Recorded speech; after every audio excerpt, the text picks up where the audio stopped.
Hey guys, welcome back हो गया channel पर। अच्छा ना, मैं ना अभी अर्थ मॉम की एक वीडियो देख रही थी। आपको पता है इस पूरे मैटर के अंदर अर्थ मॉम ने तकरीबन वीडियोस बनाई है और उस चीज़ का एक एक बारीकी का अगर किसी चैनल ने जिक्र किया है, अगर टॉक विद अलका के बाद, तो वो कहीं ना कहीं अर्थ मॉम की वीडियोस है। उस बंदी ने बिल्कुल एक एक वीडियो पर ना एक एक इनके पॉइंट पर एक एक आप कह रहे हो ना, एक एक कदम पर वीडियो उसके पास है और बिल्कुल प्रॉपर समझाने के मूड में काफ़ी अच्छे से बात करती है। मुझे काफ़ी उसकी वीडियोज़ अच्छी लगती हैं। तो खैर, अब काफ़ी लोग बोलेंगे यार तुम तो सबको ही देखती हो। तो देखो यार, जो काम है ना उसमें कहीं ना कहीं आप सबको देखते हो और सबको सीखते हो और हर कोई सीख रहा होता है। अब मेरा फंडा सिंपल सीधा यही है कि मैं आके सीधा सिंपल बोल देती हूँ कि मैं उसको देखती हूँ और मुझे ये बंदे की बातें अच्छी लगती हैं। अदरवाइज ये, क्योंकि आप जिस फील्ड में काम कर रहे हो आपको कोई ऊपर से तो बता के नहीं जाएगा। जब आप पॉडकास्टिंग कर रहे हो, आप ये सब चीज़ें देख रहे हो, तो आपको तरीके सीखने हैं। देखो, जब मेरी शुरू की वीडियोस शायद पता नहीं हो, मैंने पब्लिक ना प्राइवेट ना की हूँ, तो अब वो शुरू की वीडियोस में और अब की वीडियोस में ज़मीन आसमान का फ़र्क आया, क्योंकि उस टाइम पर मैं सीखने के मूड में थी। मुझे नहीं पता था, मूड नहीं मूड था तो सीखने वाले मूड में थी। तो खैर, तो वो फ़र्क था और आज की वीडियो में बहुत फ़र्क है। अब चीज़ें बहुत अच्छे से समझाने आती है। पहले मुझे अपनी बात रखने सही से नहीं आती थी। अभी भी काफ़ी बार मैं झोल कर जाती हूँ, इधर उधर निकल लेती हूँ। लेकिन खैर, एक फ़र्क आता है आप में, और आप में फ़र्क कैसे आएगा जब आप अपने इन साथी क्रिएटर्स को देखोगे कि यार वो किस तरीके से समझा रहे हैं, वो किस तरीके से, अगर आप कोई भी काम कर रहे हो और अगर आप किसी को देख रहे हो। मैंने बहुत बार रेडिट का भी जिक्र किया हुआ है कि मैं उधर से भी बहुत सारी चीज़ें देखती हूँ, क्योंकि आपको बहुत सारे पॉइंट्स क्लिक होते हैं। और मैंने कॉफ़ी का भी जिक्र बहुत बार किया हुआ है कि मैंने कॉफ़ी को भी बहुत देखा है। अब मैंने सबको देखना, इसलिए जो टॉपिक्स पर मैं काम कर रही होती हूँ ना, उस टाइम पर मैं उन वीडियोज़ को अवॉइड करती हूँ। बट ये जो सीन चल रहा था ना, ये जो मैटर, मैं सीरियसली बताऊँ, मैंने पहले भी बोला था कि इसमें बहुत सारे लोग जो है वो इन्वॉल्व है और मैं उन बहुत सारे लोगों की वीडियोज़ नहीं देख सकती। और इवन आप कोई ऐसा पॉडकास्टर होता है जिनकी वीडियो आप देखते हो, जिन पर पता चल जाता है कि यार इनकी पूरी जर्नी में क्या चल रहा है। अब अगर इनकी शुरू से जर्नी को फॉलो किया जाए, वो मैंने फॉलो नहीं किया। अब नेहा सचिन की, किसी की भी जर्नी को बहुत कम लोगों ने शुरू से फॉलो किया होगा, जितने भी नए पॉडकास्टर्स बने। अब ये कुछ वीडियोज़ होती है जिसमें आपको पता चल जाता है कि यार सीन क्या है क्या नहीं है। तो भाई मैं सिंपल देखती हूँ, तो मैं ये चीज़ बोल देती हूँ कि हाँ मैंने देखा है, और उस बंदे को क्रेडिट देना चाहिए, क्योंकि भाई उस बंदे ने मेहनत की है। सीधा सिंपल सी बात है ना। अब जब मैं खुद पॉडकास्टिंग करती हूँ तो मुझे पता है कि मैं कितनी मेहनत करती हूँ और कितनी मेहनत लगती है यार। सीरियसली, आपका पूरा पूरा टाइम जाता है आपको वीडियोस देखना, उनको ऑब्जर्व करना। टाइम टेकिंग प्रोसेस है। काफ़ी लोगों को लगता है ये तो चुगलखोरी है, ये तो एक तरीके से गॉसिप्स है। यार, हम अपनी तरफ से चुगलखोरी नहीं कर रहे, यानी उस बंदे में कोई चीज़ है नहीं और हम अपनी तरफ से निकाल कर अपना जो दिल कर रहा है हम वो बोल रहे हैं। नहीं, हमें बिल्कुल जाहिर सी बात है, अगर हम एक काम कर रहे हैं तो हमें उसके प्रूफ्स भी रखने होते हैं, हमें उसको देखना भी होता है, क्योंकि कहीं हम कुछ ऐसी गलती ना कर जाए जो हमारे लिए खतरनाक हो। सही है ना, और सामने वाले को भी उसका खमियाजा। देखो, हमारे मुंह से बोली हुई कोई वर्ड या हमारे मुंह से कोई निकला हुआ एलिगेशन सामने वाले की जिंदगी पर क्या असर करेगा, तो इससे भी हमें बहुत बचना होता है। तो हमें पूरा प्रॉपर काम करना होता है, होमवर्क हो रहा होता है हमारा।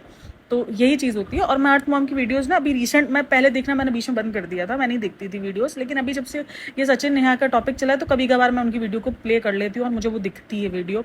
तो बहुत सारे, मैंने कहा ना, मैं टॉक विद अलका भी देख रही हूँ। काफ़ी सारे लोग हैं जिनको मैं देख रही होती हूँ, जिनकी लाइवें सुन रही होती हूँ। अभी कल शबनम जी की लाइफ भी आई थी, वो भी मैंने सुनी है। काफ़ी देर तक मैं सुनती रही हूँ। पहले सोचा भी ज्वाइन किया जाए, फिर मैंने कहा नहीं यार छोड़ो, ज्वाइन नहीं करते, सिर्फ सुनते हैं। क्योंकि भाई जितना नेहा, आशीष और सचिन आपको बता नहीं रहे ना, नेहा आशीष बोली तो हवा, नेहा सचिन और ये सब नहीं बता रहे ना, तो वहाँ पर आपको ये पॉडकास्टिंग। अब कल ना मैं एक वीडियो देख रही थी जहाँ पर उस बंदी ने सीरियसली, अर्थ मॉम ने बहुत वैलिड पॉइंट उठाया था, जो पॉइंट शायद सब पॉडकास्टर जो भी वीडियोज बना रहे हैं वो भूल चुके हैं। यानी सुमित का पॉइंट उठाया है। अब सुमित का पॉइंट इसलिए उठाया क्योंकि सब लोग मनीषा को समझ रहे हैं कि मनीषा के साथ गलत हुआ है, लेकिन गलत कहीं ना कहीं सुमित के साथ भी हुआ है। सुमित भी इतना ही ज्यादा जो है वो आप कह लो कि एक तरीके से विक्टिम है जितनी विक्टिम मनीषा है, क्योंकि उसको भी, उसके भी रिश्ते के साथ पमाल किया गया, उसकी भी फैमिली की इज्जत की धज्जियां उड़ी, सब कुछ उसके साथ भी हुआ है। लेकिन मनीषा क्योंकि ऑन कैमरा है तो उसकी बात हो रही है, उसको लोग कह रहे हैं कि यार वो औरत है ये।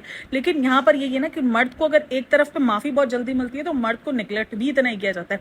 एक तरफ एक मर्द को माफिया बहुत सारे लोगों ने दे दी है ना, सचिन को, और एक तरफ मर्द को निगलेक्ट किया जा रहा है, उसको उसकी चीजों को समझा ही नहीं जा रहा है कि उसके साथ भी जो हुआ है वो गलत हुआ है, यानी सुमित के साथ। और ये पॉइंट अर्थ मॉम ने उठाया। मैंने अब तक ये पॉइंट किसी भी पॉडकास्टर जिसको मैं देखती हूँ उससे नहीं देखा हुआ था, मैंने अर्थ मॉम पे देखा हुआ था। और वहीं सुमित ने उसकी वीडियो पर कमेंट भी किया है कि थैंक्स, आपने हमारी सिचुएशन को समझा और आपने जो है वो हमारी बातों को पब्लिक के सामने आपने ये टॉपिक उठाया कि हम भी विक्टिम है। एक कमेंट इस तरीके का किया है, और वो जो कमेंट है वो उसने, अर्थ मॉम ने पिन भी किया हुआ है।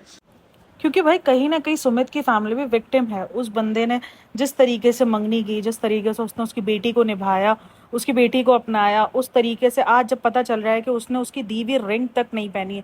क्योंकि कल सुमित अपनी वीडियो में बता रहा, सॉरी मनीषा अपनी वीडियो में बता रही थी लाइव में कि इवन इसने जब सुमित से मंगनी की थी, सगाई की थी, क्योंकि काफ़ी लोगों ने कमेंट किया हुआ था ना कि आप रिंग क्यों नहीं पहनती हो। मैं एक लाइव देख रही थी नेहा की, वहाँ पर उसने कहा था कि वो रिंग बहुत हैवी है, इसलिए मैंने ना उस वेरी जो फिंगर है ना उस पर दूसरी रिंग डाल दी है। अब वो दूसरी रिंग जो थी ना वो सचिन से उसने ली थी कि मुझे तुम्हारी दिलाई हुई रिंग दो, मैं वो पहनूंगी। अब मुझे ये समझ में नहीं आ रहा कि जब आपको मतलब कि शादी करनी थी और आप एक एंगेजमेंट कर चुकी थी, लेकिन आप मूव ऑन नहीं करी थी।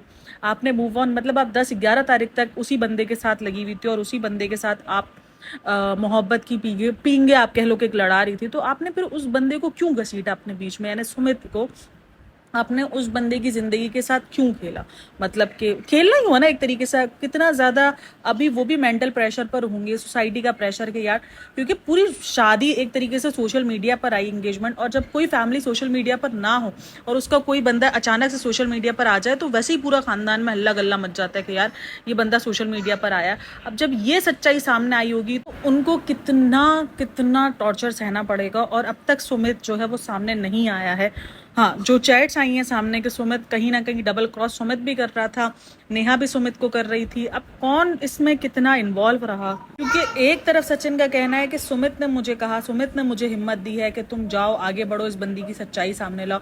और एक तरफ सुमित उसको कह रहा है कि अब तुम डीपीआ नहीं हटाना, अब तुम डरना नहीं, उसने जो लाइव में किया है तुम उसका जवाब देना। तो ये सीन क्या था, मुझे यहाँ पे थोड़ा सा डाउट हुआ इस चीज़ को कि क्या सुमित भी डबल क्रॉस कर रहा था। और सुमित का अब तक किसी भी किस्म का कोई बयान नहीं आया, जस्ट ये एक कमेंट है, इसके अलावा कोई वीडियो सुमित की नहीं आई है। हालांकि सुमित ने चैनल भी बनाया हुआ, सब कुछ है, लेकिन उसने किसी भी किस्म का रिएक्शन अब तक अपनी वीडियोस से नहीं दिया है कि आया शादी भी होनी है नहीं होनी। काफ़ी लोग कह रहे हैं कि अब नहीं होगी और काफ़ी लोग कह रहे हैं कि शादी होगी। जब उसकी भाई की भी लाइव आई थी तब उसने कहा था मैं देख लूंगा, मैं संभाल लूंगा शादी को, शादी तो संभल जाएगी। अब क्या होना है ये किसी को भी नहीं पता, क्योंकि अब तक कोई भी खबर आई नहीं है किसी भी किस्म की। हाँ, बहुत सारे लोग कह रहे हैं कि अब शादी नहीं होगी, क्योंकि वो इसलिए कह रहे हैं क्योंकि जो न्यूज़ सामने आई, जो सच्चाइयाँ सामने आई है, जो भयंकर किस्म का रूप सामने आया, भाई बहन के रिश्ते का जो सच सामने आया, उसके बाद ऑब्वियसली कोई भी इंसान सोचेगा, कोई भी फैमिली सोचेगी कि अब हम शादी करें ना करें। वो कहीं ना कहीं 1 से 2 बार सोचेगी और आई थिंक सो इन मामलों में फिर शादियां नहीं भी होती हैं। लेकिन बहरहाल देखते हैं शादी की न्यूज़ का। लेकिन हाँ, सुमित की फैमिली भी विक्टिम इसमें है, क्योंकि उनकी भी उतनी ही बदनामी हुई है, उनके साथ भी उतना ही गलत हुआ है जितना मनीषा के साथ गलत हुआ है। मनीषा के साथ जितना चीट हुआ, और मनीषा का मुझे नहीं समझ में आ रहा कि अब वो ये बोल रही है मैं तुझे अपना पति नहीं दूंगी, चल निकल, और वो इस तरीके की कल की लाइफ में बात कर रही थी। मैं बोल रही हूँ कि भाई ये घमंड आप पे सूट नहीं कर रहा।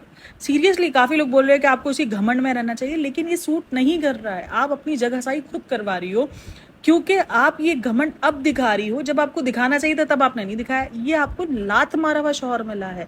अगर वो उसको अब भी जान करके एक मैसेज करेगी ना तो आपका शौहर जो ना वो अब भी भागा भागा जाएगा, क्योंकि उसने उसको प्रॉपर लात मारी तो ये गुस्से में आकर इसने इतना सब कुछ किया है। वरना उसकी सगाई के बाद भी सारी चीज़ें चल रही थी और आप कुछ नहीं कर पाई हैं।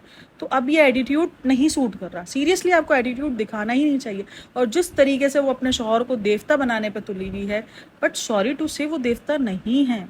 वो बहुत गलती जितनी नेहा की है उससे ज़्यादा गलती सचिन की भी है, क्योंकि दोनों ने अपने पार्टनर्स के साथ चीट किया है। काफ़ी लोग, कल मैं भी उस टाइम तक थी कि यार उसने अपने पार्टनर को चीट नहीं किया है नेहा, क्योंकि नेहा अकेली थी। बट इसकी सगाई के बाद जो वीडियो सामने आई, जो चैट सामने आई है कि 8-9 तारीख तक भी वो उसको जान जान लिख रही थी, यानी उससे पहले इसकी सगाई हो चुकी थी, तो पार्टनर को चीट तो उसने भी किया अपने। तो दोनों सेम कल्प्रिट हैं, दोनों ने सेम गलती की है और सेम जगह पर दोनों ने गलत है। दोनों ने एक रिश्ते को मान नहीं रखा। यहाँ पर सचिन का ये कहना था कि शुरू जो हुआ है वो नेहा की तरफ से हुआ है, वो भी हुआ है राखी पर।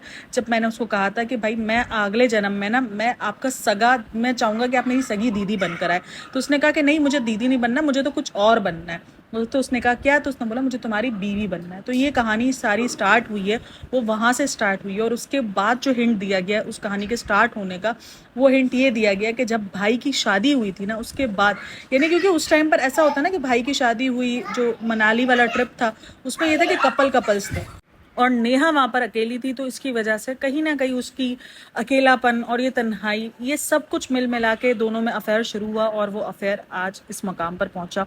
और मैं बता रही हूँ, अब भी ये बात सामने ना आती अगर नेहा उसको, देखो ब्लैकमेलिंग टॉर्चर की बात रही है तो नेहा की चैट से भी ब्लैकमेलिंग साफ नजर आ रही है कि तुमने ये किया, तुमने वो किया, अब मैं 15 दिन में तुमको शादी करके दिखाऊंगी। ये सारी जो कहानी स्टार्ट हुई वो 15 दिन की शादी पर स्टार्ट हुई, क्योंकि जो कम्युनिटी सीन निकला था उसमें कहा कि ठीक है तुमने कम्युनिटी चूज किया ना, अब मैं तुम्हें 15 दिन में शादी करके दिखाऊंगी। तो ये सीन के बाद सचिन जो है वो भड़का है और सचिन ने ये सब कुछ करना शुरू कर दिया कि ठीक है अब तुम शादी करो, मैं तुम्हारी शादी नहीं होने दूंगा। ये सारा सीन ही उधर से स्टार्ट हुआ, ये शादी करने से और शादी तोड़ने से सीन स्टार्ट हुआ है। और अगर इस पूरे प्रोसीजर में किसी बंदे को सपोर्ट नहीं मिली या किसी बंदे पे ध्यान नहीं गया तो वो सुमित महल ही है। किसी ने भी फोकस नहीं किया कि यार उस बंदे के साथ कितना कुछ गलत हो गया, उसकी तो जिंदगी बसने से पहले ही उजड़ गई। तो वो जो भी हुआ है वो उसके साथ भी गलत इतना ही हुआ है जितना मनीषा के साथ गलत हुआ है। तो दोनों के साथ बहुत ज्यादा गलत हुआ है, विक्टिम है और मनीषा पूरी की पूरी विक्टिम है यार। बट लेकिन अब जो मनीषा का एटीट्यूड दिख रहा है ना, वो एटीट्यूड मुझे नहीं समझ में आ रहा कि ये एटीट्यूड तुम्हें उस वक्त दिखाना चाहिए था जब तुम खुद अपने हस्बैंड को छीनती है। तुम्हारा हस्बैंड अब भी तुम्हारे पास, अभी आज मैं इसकी लाइव वीडियो देख रही थी सचिन के, जहां पर वो ये बोल रही थी कि लोग मुझे कह रहे हैं कि तुम्हारा हस्बैंड तो लात मारा है तो वो रिटर्न आया, वरना तो वो नहीं आता। तो सही कह रहे हैं सब लोग, क्योंकि सबने जो चैट्स देखी हैं, जो चीजें अब तक प्रूफ सबके सामने आए हैं, तो उससे यही साबित हो रहा है कि वो बंदे को अगर नेहा ना छोड़ती या नेहा उसको नहीं लात मारती तो वो बंदा अब भी उसकी मोहब्बत में पागल था और वो अब भी उससे मिलने के लिए जा रहा था और उससे मोहब्बतें जता रहा था। तो ये खैर है, और सुमित के साथ गलत हुआ और ये सुमित का इतना सा रिएक्शन एज अ कमेंट के थ्रू आया है। तो आप लोग लाजमी बताना अपनी राय। और thanks for listening, watching, take care, bye bye, अल्लाह हाफिज।